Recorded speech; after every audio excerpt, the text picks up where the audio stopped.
Amigos, ya estamos en comunicación con nuestro querido contador público, Rolando Colchado Valenzuela, y la sección de retrospectiva financiera.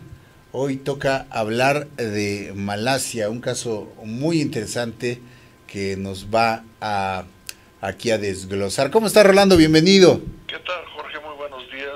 Buenos días a todos. Les mando muchos saludos.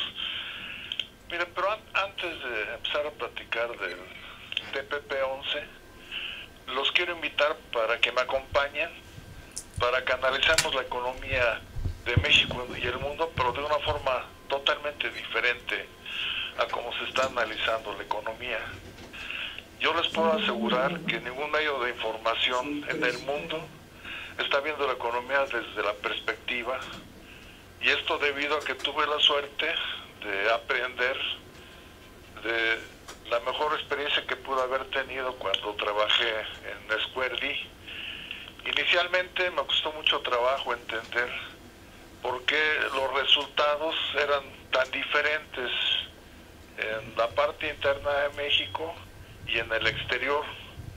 Sin embargo, una vez que logré entender las causas que originaban esas diferencias, como les comentaba la vez pasada, las empresas que tienen subsidiarias en países que tienen alta inflación tienen pérdidas muy importantes porque su patrimonio se reduce.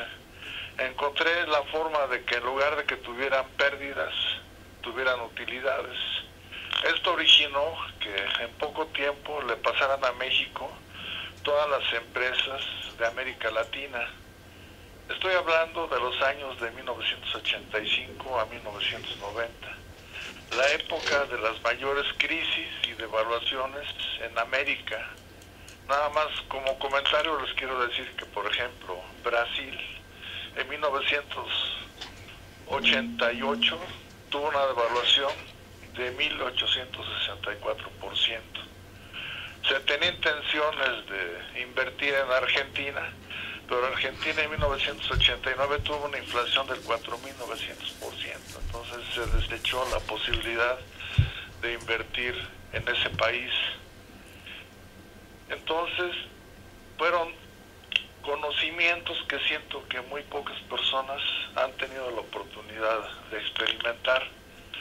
Adicionalmente me invitaban periódicamente en Chicago a ayudarles a analizar un reporte que se llamaba el Worldwide Report o Reporte Mundial, en el cual previamente les enviábamos la información, el estado de resultados, el estado de costo de producción y el balance, agrupado por familias. Por ejemplo, la familia de Breakers, que le llamaban la familia Dominó, y cada familia se agrupaba con los diferentes países en donde se producían y se vendían esos artículos. Y fue sumamente interesante conocer y ver el desempeño y las variaciones que existían en cada uno de los países, cómo nos veían desde fuera. Y, por ejemplo, les comentaba que en aquella época Square D en México, su maquinaria era maquinaria que en 1946 ya habían desechado de los Estados Unidos. Sin embargo, las ventas y las utilidades de México eran mayores que toda la zona de Europa junta. Posteriormente, cuando me salí de Square D y tuve acceso a la información de todos los países, pude comprobar que lo que estaba analizando y los cambios realmente se generaban por las variables que ya les he comentado. Por ejemplo, ahí vi como México poco a poco empezó a perder competitividad porque se empezó a encarecer sus bienes y servicios, y como China cada vez ganaba una mejor posición porque se iba abaratando. Entonces eso me permitió conocer y ver la economía de México y el mundo bajo dos dimensiones, cosa que los expertos, y yo les puedo asegurar que ni premios Nobel están entendiendo, y que está originando un cambio tremendo en la economía de los países, y desafortunadamente muchas empresas se están quebrando o se están cambiando a China. Entonces yo los invito a que me acompañen. Va a ser muy interesante. La economía es muy importante, es parte de nuestra vida. Si tenemos una mejor situación económica, lógicamente eso se traduce en un bienestar. Pero estamos muy mal informados de lo que ocurre en el exterior, entonces poco a poco vamos a irnos metiendo y voy a tratar de hacerles lo más sencillo posible el conocimiento de la economía global. Bueno, pues ahora vamos a hablar del famoso Acuerdo Transpacífico de Cooperación Económica. El TPP. El TPP-11 que le llaman, que inicialmente se había cancelado. ¿Por qué? Pues porque Trump se retiró.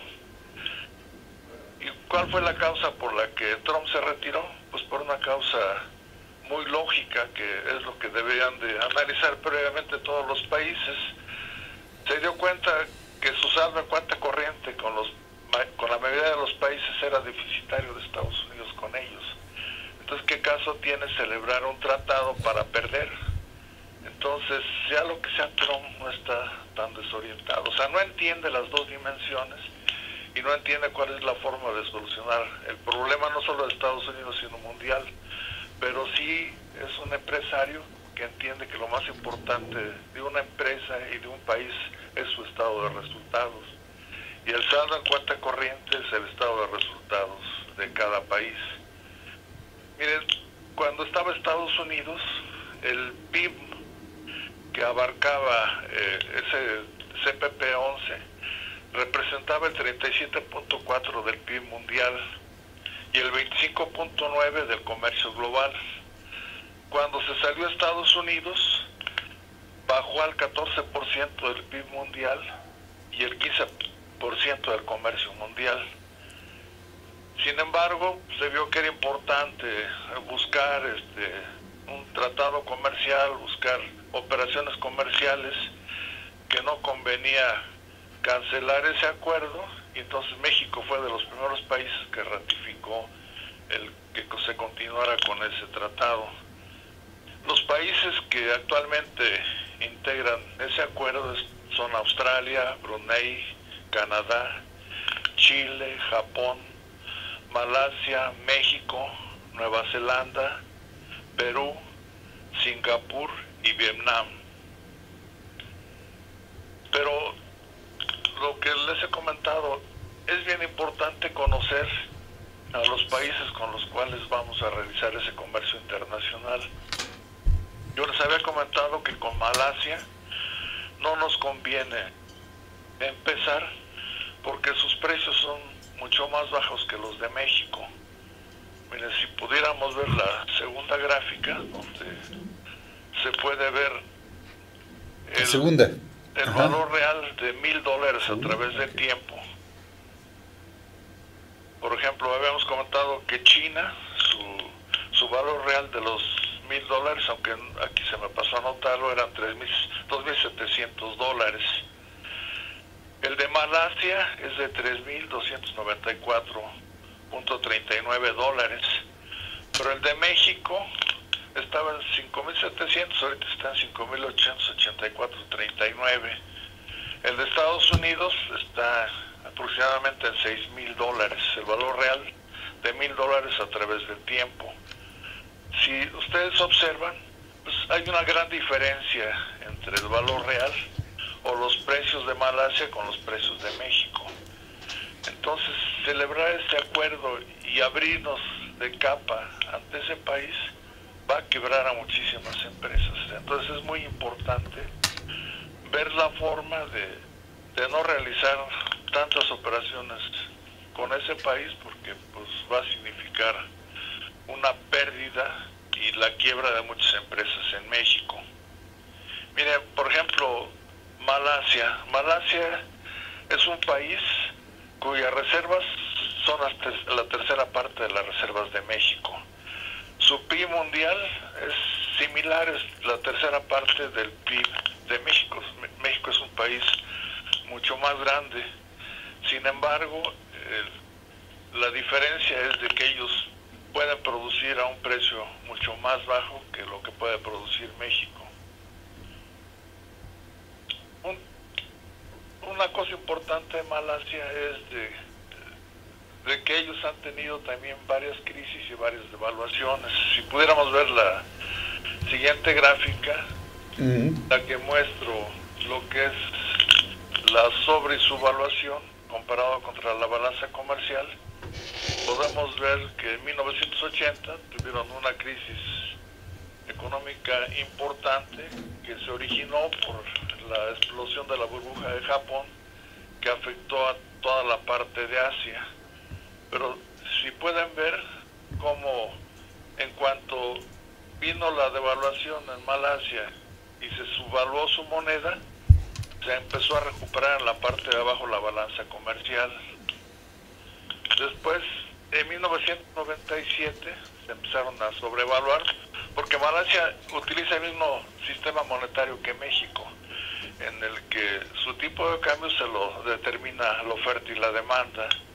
Entonces, tuvieron una devaluación muy fuerte, y con esa devaluación observen ustedes cómo mejora su balanza comercial.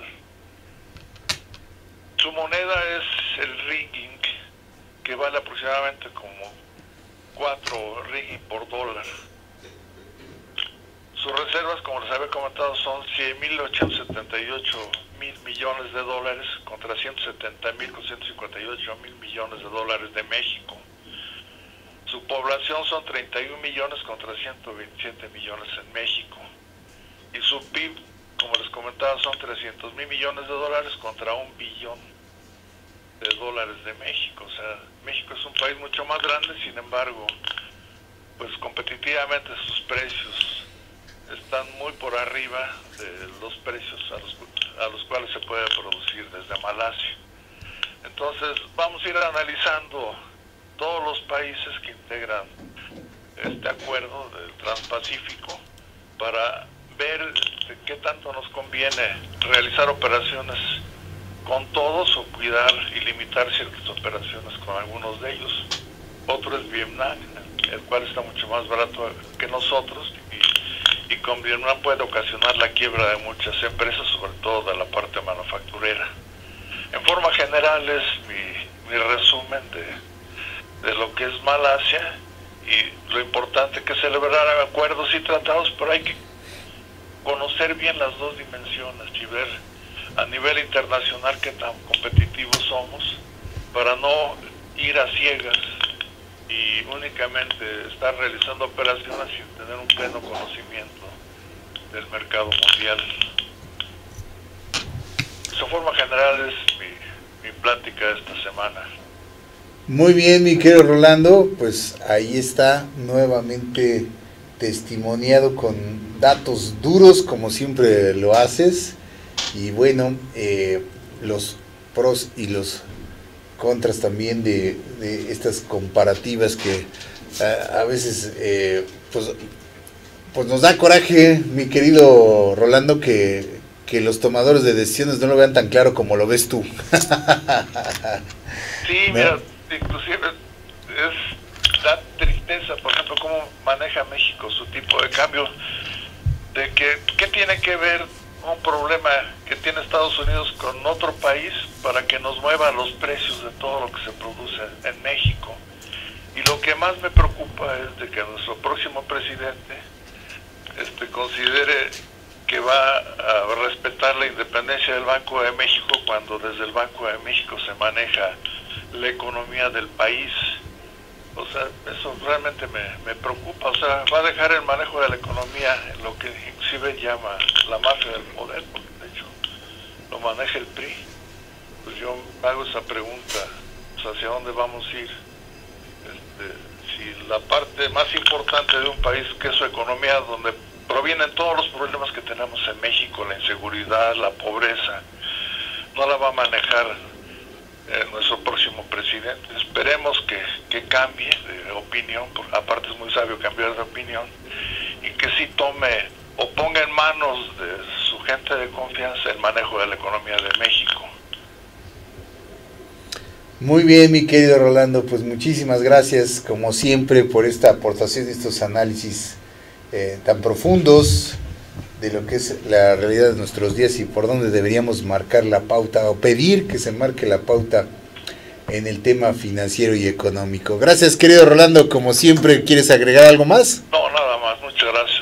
Que tengas un excelente día y te escuchamos con atención la próxima semana. Muchas gracias. Gracias, querido Rolando. Vamos a hacer un corte.